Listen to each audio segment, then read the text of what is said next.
Yeah, and actually there are all these hidden costs too, right? It may be cheaper to go overseas, but then there are all these costs in shipping and problems and mistakes and things you need to factor in. Absolutely.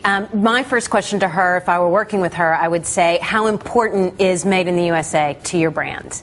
If it's part of your brand identity and your customers expect that from you, then absolutely you have to do it here, right, because you can't muddy those waters.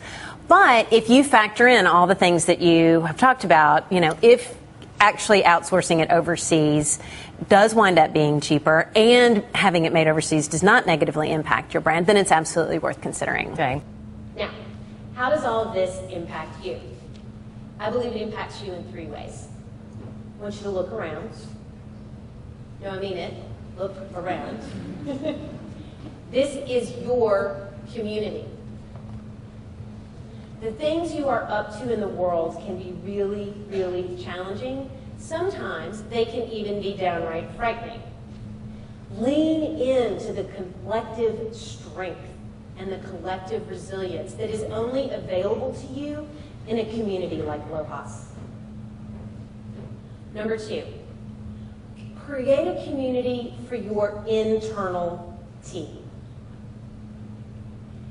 If you create, for the people who work with you and for you, a culture that includes all of the things that I've just talked about. By the way, this is a culture you must have if you want to lead your company, if you want to lead your industry, and if you want to lead the world. If you create this culture for your internal team, they will do more, they will give more, and they will create more than you can possibly imagine.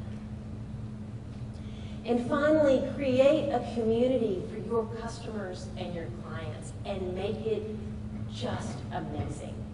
Because here's what you need to know. They're already out there looking.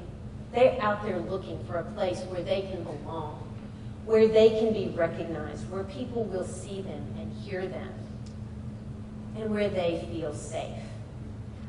If you are the one who creates that community for them, you become the source of connection and you become the source of happiness.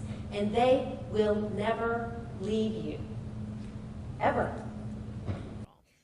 The very first piece of the Fierce Loyalty model is what I call the frame of common interest. The frame of common interest is the thing that is going to hold your community together and hold it in place while it grows and evolves into a fiercely loyal community. Sometimes that common interest is your product specifically. Sometimes it's something much bigger than your product. For example, many people assume that the common interest for Harley-Davidson are those motorcycles. It's not. The motorcycle's part of it, but really the motorcycle is simply an expression of the common interest. And the common interest, you will see it all over their website, is the idea of personal freedom and personal expression.